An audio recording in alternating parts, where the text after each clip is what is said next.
It's raining cats and dogs, and mice and men, and Mario and Luigi. It's very rainy outside.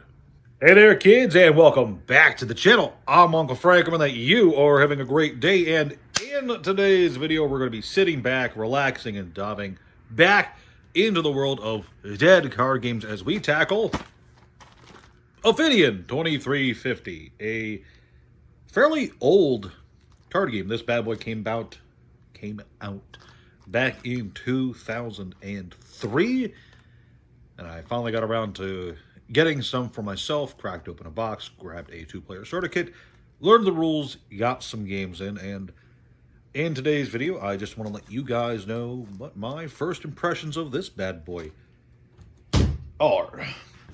So here's my notes. I've taken to actually writing down notes so that I'm not getting off track and rambling on and on about the various nonsenses that I tend to get pretty loopy about. So, first things first, a general overview.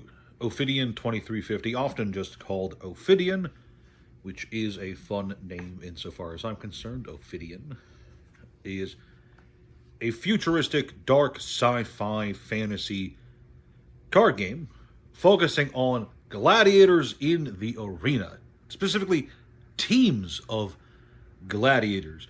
You are overseeing a group of gladiators fighting off against your opponent, trying to defeat your foes, win the love of the crowd, summon in powerful allies, augment your warriors, and overall do really cool back and forth gladiator-esque gameplay. And for what it's worth, I think flavorfully speaking, they've done a very fantastic job. I didn't even bother to check who the company was. Fleer. Fleer is the company that produced this. And I think they did a solid job of the overall presentation of the game. Now, we're just going to go down the list. I have, by this point, played a handful of games. I have won fewer than I have lost. I'm not really good at the games I play, in case you guys haven't caught on by this point. I sure do like card games. It would be great if I was good at any of them. So, pros. Let's just do a simple pro and con list and then give you guys my final thoughts. So first things first.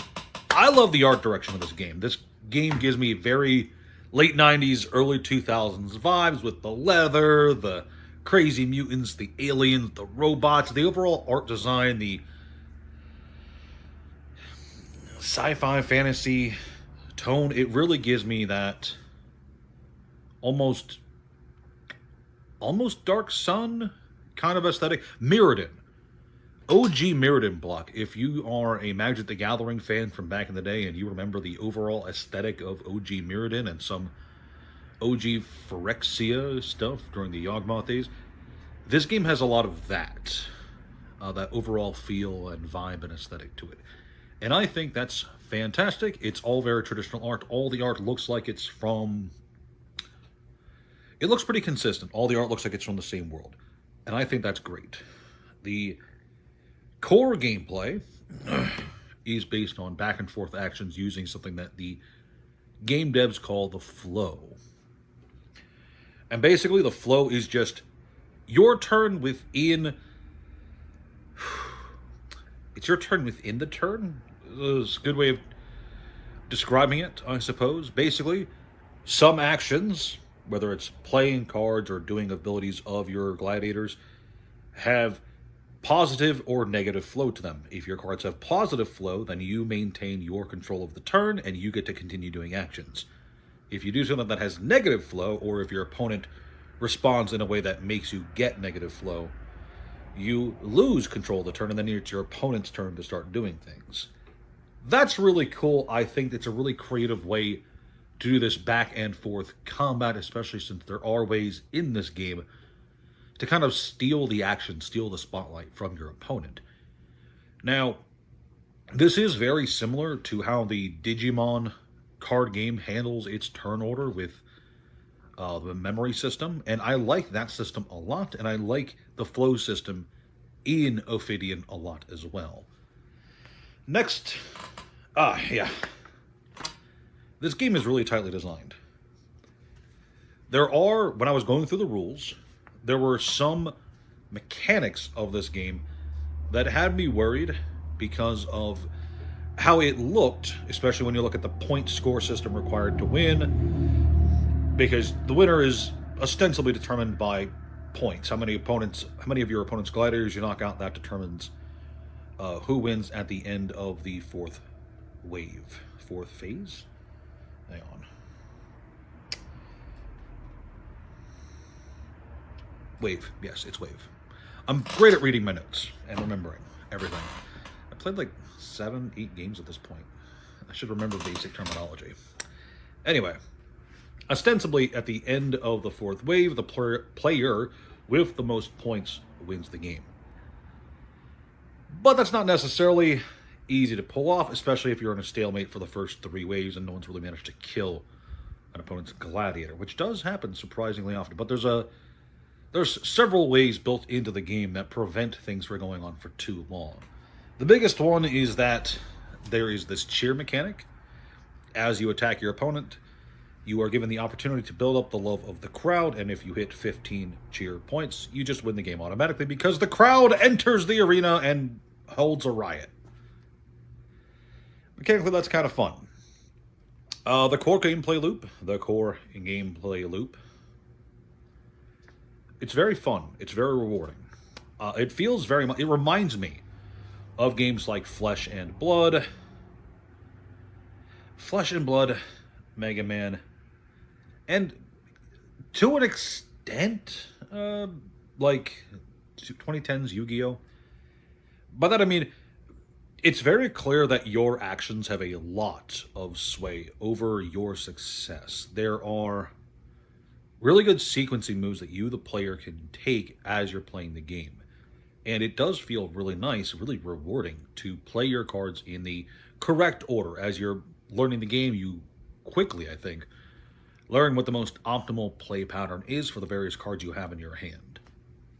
Speaking of the cards in your hand, I didn't even write this down in the notes, but the whole...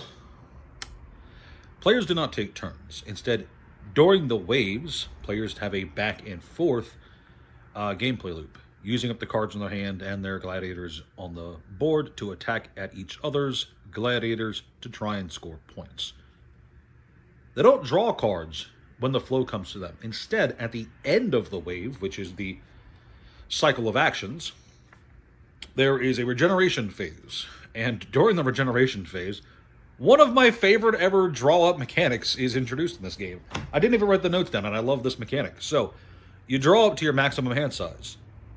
Then you draw 2 more cards, maximum hand size plus 2, and then you get rid of those 2 cards. So it's like a weird pseudo-mulligan in between waves of the game. And I think that's really cool, really creative. And it really lets you... I would feel like in a longer game between like really skilled players, this would allow for like some really high skill ceiling plays, because, you know, as you're mulliganing down your hand, you kind of get a feel for what's going to be left in your deck by the time you get to the bottom. So that allows for some really kind of cool plays that you could in theory make. It does allow for a high skill ceiling, I think. And even just optimizing your turn between positive flow and negative flow cards, I think, gives a lot of opportunity for you to really just almost perfect the way you play the game. But that aside, let's move on to the cons, because I've already ran my mouth a lot, haven't I? So, the biggest negative I have towards this game is that there is a lot to keep track of, okay? So, there is the current wave. The current wave determines how many cost points you have. CP. It's called CP. I forget what the CP stands for. The current wave determines what your maximum CP is. As the new wave begins, you gain 10 plus the current number of waves CP as your new maximum. You spend that CP in order to play your cards. Another thing to keep track of is the cheer. Cheer goes up as you make your attacks against the opponent throughout the game. Another thing that has to be kept track of at all times is the current status of the flow. Whether the cards you're playing or the abilities you're using give you flow or take it away. That's all things you have to keep track of at all times. And there's the factions of the cards, the level requirement of the cards. because you can't play cards unless you have a gladiator on the board who matches the level and faction requirement on the card. So there's a lot to keep track of before you even focus on the abilities of the individual cards, what your opponent could have in play, etc. There is a lot of information overflow, and the overall layout of the cards is kind of counterintuitive looking at it. With the cost of the cards that you play throughout the game not being in any of the corners. It is instead midway through the card, next to the text box. Not a fan of that. Not a fan of that one bit. I do genuinely believe that the card layout and overall card design could have been improved, because the core rules are really fun, but if the rules are kind of hard to understand just because of the weird card layout, then I can understand why there is a lot of difficulty for someone to get into the game. That's really the biggest complaint I have, is the overall, there's a lot to keep track of. There's a lot of unnecessary complexity, I think, in the overall card design, which can make just kind of knowing what you're looking at kind of counterintuitive. But despite that, overall, I think Ophidian 2350 is a very interesting card game that plays more like a back and forth battle-based board game, with the zones of attack and support. You can only attack with your gladiators and minions that are in the attacking zone, and the guys who are held back in the support zone get to do other things. I like the art. I really am a big fan of the flow mechanic. I really do like the basic mechanics of the game, really incentivizing players to get a nice back and forth going, you know, rather than incentivizing one player to take the longest possible turn like in Yu-Gi-Oh! Overall, where would I place this game on my Dead TCG scale? Probably a 6 or a 7. I think it's over-designed a bit. There's a lot to keep track of, especially with the cheer mechanic, especially with the faction mechanic being accounted for. I understand why they're there. Factions are good, lore is good, flavor is good, and it helps the cards. In theory, it helps the players get invested in the cards and the world of their cards. That's kind of cool. I like the art direction a lot. I imagine that if we got more sets for this game, there would be more faction-based sets with different flavors to the art to reflect those factions more concisely. I like it quite a lot, but I could very easily see why some people would be turned off for it. For one, it really does feel more like a board game than a card game. Yes, you are playing cards and arranging them to attack at your opponent and all that jazz, but the core gameplay loop, especially when you when you come into the visual of the playfield with the arena in the center and the stands off on the side for the cheering crowds, it really does feel more like a board game. It really does. I don't think that's a bad thing, but it definitely takes some getting used to. Overall, it's okay. Not bad. We only got one set, I think.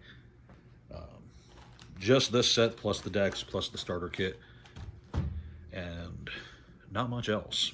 I think it's overall pretty fun game. And if you have a chance to try it out, I highly recommend it. If you get the 2-player starter deck, 2-player starter kit, it comes with the decks, an instruction manual, a nice poster, and a CD-ROM that has music on it. And oh boy, it is definitely music. There was music put on that CD. Is it good? No. No, it is not. No, it is not. But that's all I got for you kids today. I hope you enjoyed. Please like, share, subscribe, leave a comment down below. Do you think it's a cool card game if you've played it? Do you think it's a weird card game if you haven't? I'd like to know. Thank you so much for watching, and I'll see you next time.